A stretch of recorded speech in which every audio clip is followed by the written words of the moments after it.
Ano, ha? Akala ko ba matapang ka? Malakas ka, lumaban ka! Ano, wala kang gagawin? Ha? Ganyan ka lang? Kawawa, kawawa? Lumaban ka! Fatima! ka eh! Ano kaguluhan to?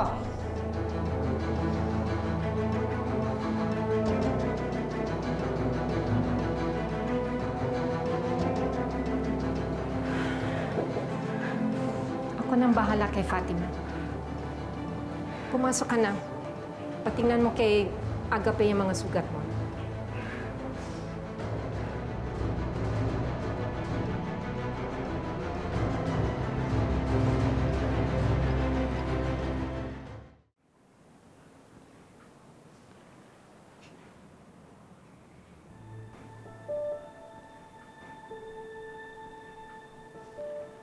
Salamat, Agape.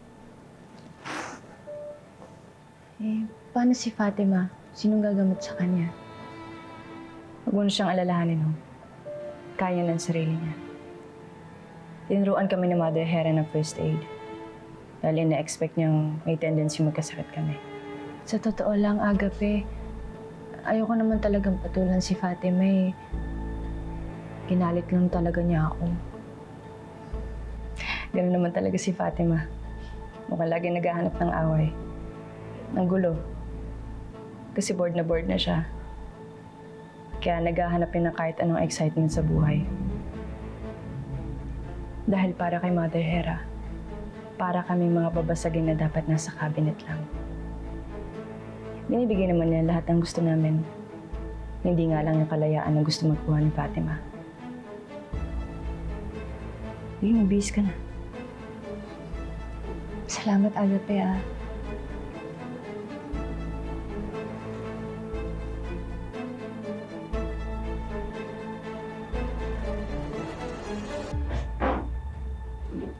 Dude, wala ka bang selfie kasama yung mga clone? Baka meron dyan, pasipat naman. Ano ba? Kung ano-anong pinag-iisip mo, edi ganun pa rin yung itsura ni Hope. Iba-iba lang yung buhok. Oo nga. Hina ka pa eh. Oo nga.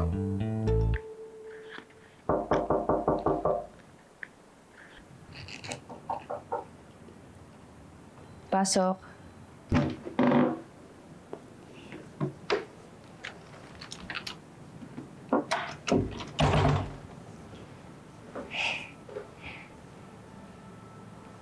Ang daming dekorasyon sa kwarto ni Charity, no? Makikita mo na talaga kung anong interest niya. Si Fatima naman, makikita mo na yung personalidad niya sa pananamit niya. Ikaw ba? Wala ka bang gusto? O gusto mo bang kumaling gaya ni Charity? O maging malaya na parang si Fatima? Wala akong gusto. Anong ibig mong sabihin? Hope! Hope! Ba't may kalos ka? Okay ka lang? Nag-away kasi kami ni Fatima. Nainggit kasi siya sa akin. Sino si Fatima? Isa sa mga clones. Okay na. Ang problema kasi kina Charity at Fatima, naniniwala silang sa kanila lang ang buhay nila. Kaya gusto pa nilang mabuhay ng matagal.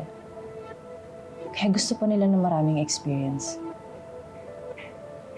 Pero ako, tanggap ko na walang lugar ang mga clone dito sa mundo. Agape. Sa tingin ko, yun ang dahilan kung bakit hindi ka tanggap ni Ma'am Dayan. Kahit na tinuturing mo siyang nanay. Pero, nanay mo pa rin siya.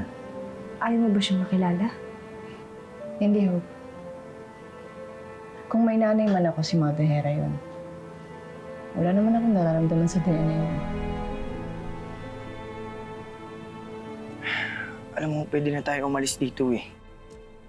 Nasabi naman na sa'yo ni Mother Hera kung ano yung mga kailangan mong malaman. So, ayan na.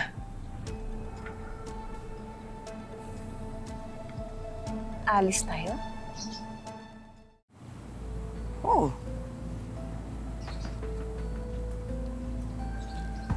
Sige, siguro huwag na tayo magpaalam kasi baka pigilan pa nila tayong umalis.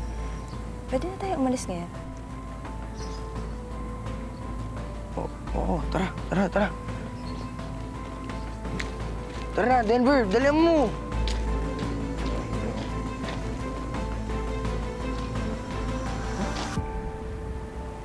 Sorry, Hope. Sabi lang ako ng totoo. Kaya siguro hindi tumatagal ang buhay ng mga clone kasi hindi naman dapat sila nag-i-exist in the first place. Kaya hindi ako naghahangad ng kalayaan. Kaya hindi na rin ako maghahanap ng cure. Hihintayin ko na lang na magkasakit ako at mamatay.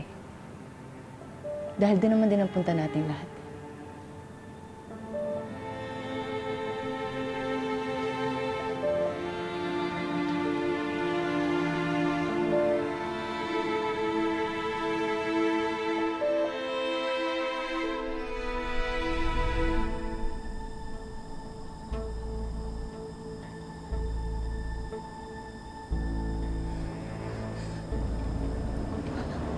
Ang daming ilaw, ang daming kainan, ang daming sasakyan.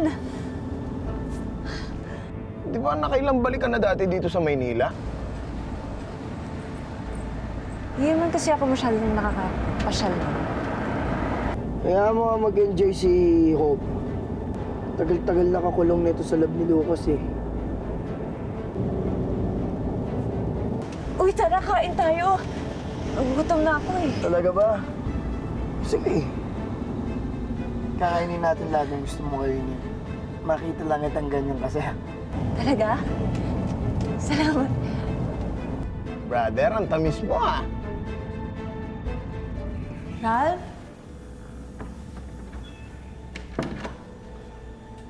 Ralph?